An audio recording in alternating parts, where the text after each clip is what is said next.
If you've been anywhere near Kenyan social media recently, then you already know the name Akoko Val. And if you don't, let me paint the picture for you. Madam, hii washangu hivyo, Mercedes washangu hivyo. Uko na Mercedes?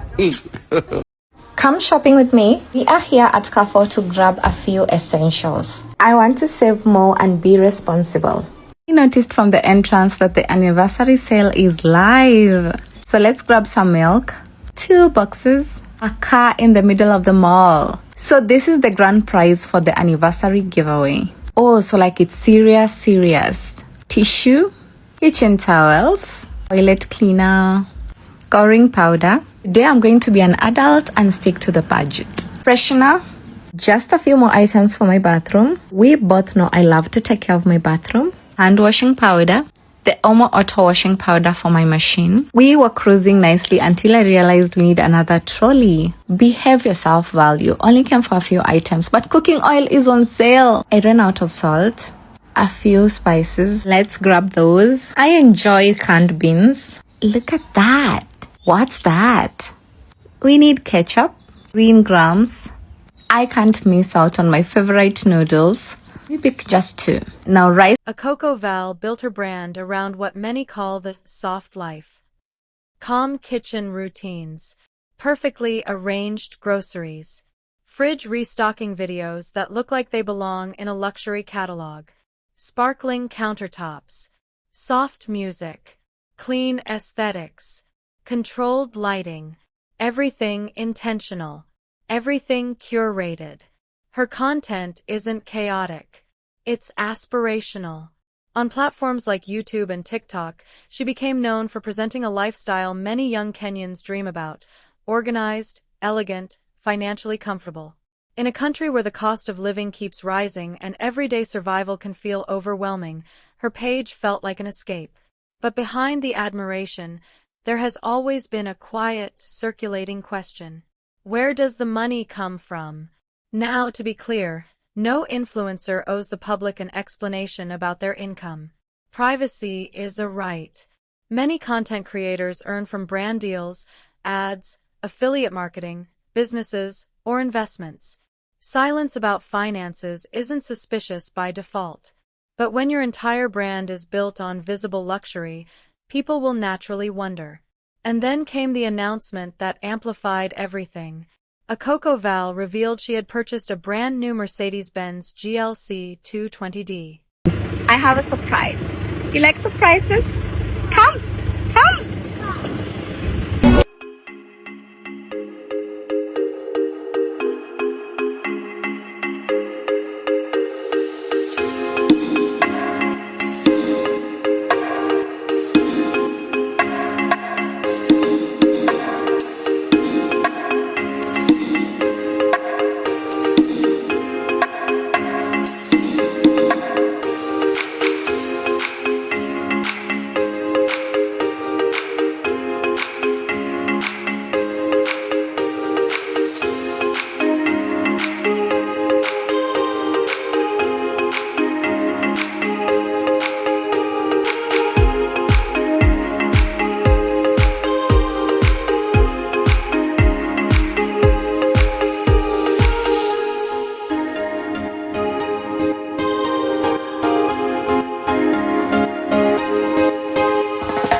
For those unfamiliar with cars, the GLC 220D is a luxury compact SUV. Sleek design, premium interior, German engineering. It's not just a vehicle, it's a symbol. In Kenya, owning a Mercedes-Benz places you in a specific social bracket. It signals status, achievement, financial success. Buying one, especially brand new, is no small accomplishment. And she celebrated it. She filmed the reveal, the delivery moment, the flowers laid dramatically across the hood, the first ignition, the excitement in her voice as she said, "I have a surprise." "You like surprises? Come, come." Her joy felt genuine, and honestly, there was nothing wrong with that. People celebrate milestones online every day: new houses, new cars, graduations, engagements. Social media is built on sharing wins. But here's where things shifted. In a follow-up video, Akoko Val showed herself starting the car. And in the comments section, a man left what appeared to be a harmless, practical suggestion. While starting your car, just flick your key. Don't hold it till the car turns on. That's it. No shade. No jealousy. No negativity. Just technical advice. For those who understand Mercedes ignition systems, the advice actually makes sense. Modern Mercedes vehicles don't require you to hold the key in the ignition position for long. A quick flick activates the system, and the engine starts automatically. Holding it unnecessarily can cause minor wear over time. A normal response could have been, "Thanks. I didn't know that." Or even just silence. Instead, Akoko Val replied with 5 words that would change everything. "Do you have a Mercedes?" 5 words. But heavy ones. The tone, whether intentional or not, came across as dismissive. It implied that only someone who owns a Mercedes is qualified to give advice about one. It suggested hierarchy. It suggested superiority. And that assumption is what triggered the explosion. Because the man who left the comment wasn't who she thought he was. He wasn't just another random follower looking up at her lifestyle. He wasn't some jealous stranger hiding behind a keyboard. His name is Ola Leon, a known car enthusiast.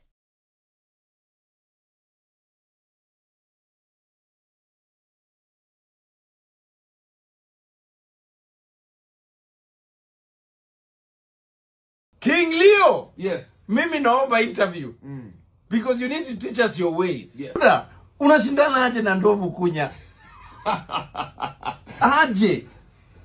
So context is, so she recently got a brand new Mercedes, GLC I believe, something like that. Yeah. Very high end. Listen, a car mimi na dream kuwa nayo by the way. Acha niseme tu kweli. Wajue tu si ati na hate. Yeah. Isa kama mimi na dream kuwa nayo. So pale katika harakati ya ku-unbox, sijui kama gari na unboxiwa. Hiyo unakatanga ribbon. Kukata ribbon. I think alikuwa ameshikilia funguo vibaya. Ni ile kuflick ukiwasha gari kwa Mercedes. Mimi sijui mambo ya Mercedes sana. Hata mimi sijui. But nikali alimwambia gari yangu ni push to start. Alimwambia usishikilie sana. Utaharibu una flick once so kana wako. Mtu hapo wako na comment. Kidogo wako na 2 followers. Kidogo. Akamwambia by the way, venye unafanya, baadaye utachapisha hii gari haraka haraka. Yes. Ai. Akoko nani? Akoko akasema let me cook. Let me cook you. Akauliza huyo jamaa figuratively, una ni advice kama nani? Wewe uko na Mercedes. Una Mercedes. Kumbe iko watu. Kumbe iko wanaume huku nje wanajua kunya.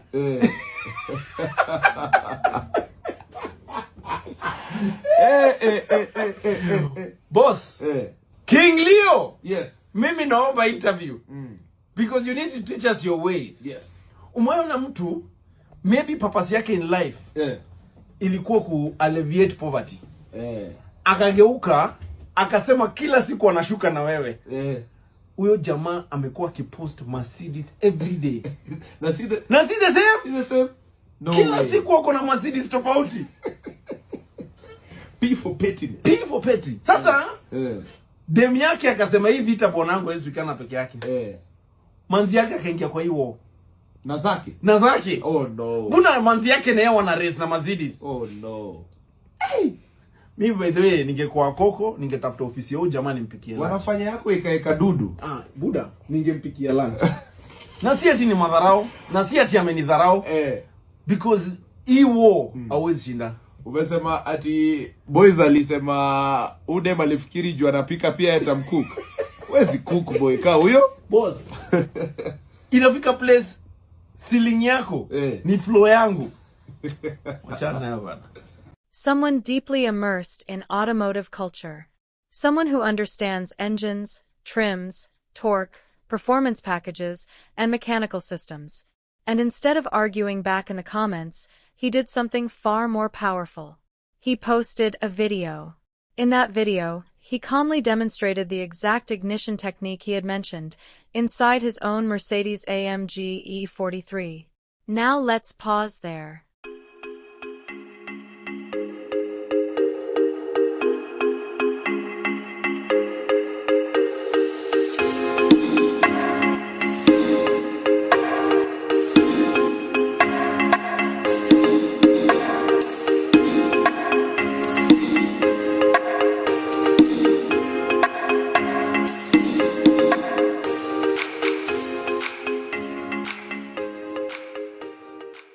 In his video, he flicked the key.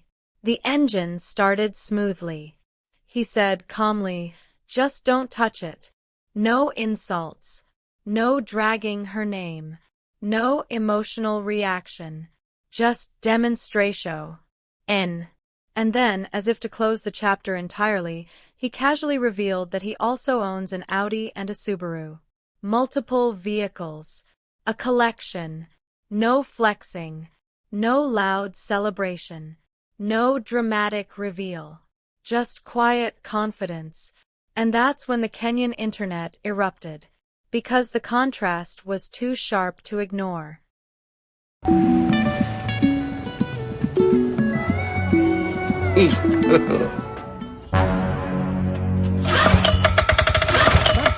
Madam.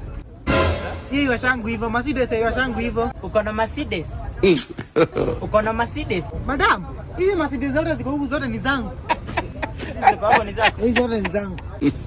So uache kudhani tunajua vitu sana, sawa? Lakini mimi najua kupika kukuliko. Madam, unajua hiyo maembe imeiva kukuliko. Unajua hiyo maembe imeiva kukuliko.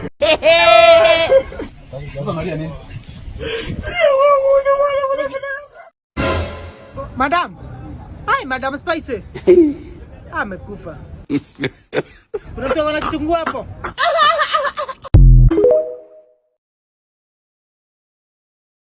On one side, visible celebration, visible flexing, visible assumption. On the other, silent ownership, silent knowledge, silent wealth. The memes came instantly. The commentary was brutal. Screenshots circulated across TikTok, Instagram, and Twitter. People dissected the 5-word reply. Some called it arrogance. Others called it insecurity disguised as confidence. But beneath the entertainment value, there was a deeper lesson unfolding. Social media has created a powerful illusion. It convinces content creators that because they are visible, they are superior. Because they have followers, they are ahead. Because they receive attention, they have made it. But visibility is not wealth. Fame is not hierarchy. Influence is not supremacy. In every comment section, there are silent giants, doctors, lawyers, engineers, investors, business owners, tech developers, farmers with land portfolios, entrepreneurs running 7-figure businesses quietly. They don't always post their cars. They don't always document their assets. They don't always announce their wins. They move differently. And that's the part that makes this story powerful. Akoko Val's mistake wasn't buying a Mercedes. It wasn't celebrating her achievement. No one faulted her for that. Her mistake was assumption. Assuming that because someone is watching, they must be beneath you. Assuming that because someone comments advice, they lack qualification. Assuming that visibility equals elevation. That's a dangerous mindset in the digital age. Because the internet doesn't forget. And it doesn't forgive ego easily. There's also a psychological layer here worth unpacking. Sometimes when people finally achieve something they've long desired, especially something visible and symbolic like a Mercedes, they become defensive about it. Protective. Hyper-aware of how it's perceived. Insecurity can disguise itself as confidence. True confidence doesn't question someone's worth. True confidence doesn't say, "Do you have a Mercedes?" True confidence says, "Thanks for the advice." Because advice isn't validated by ownership alone. Knowledge doesn't depend on your garage. And perhaps the most ironic part of the entire situation is this. The man was genuinely trying to help her protect the very asset she was celebrating. He wasn't mocking her. He wasn't diminishing her achievement. He was offering technical input. But ego turned assistance into confrontation. And that's a lesson beyond influencer culture. It applies to business, leadership, relationships, everywhere. When ego meets correction, humility determines the outcome. Had she responded differently, this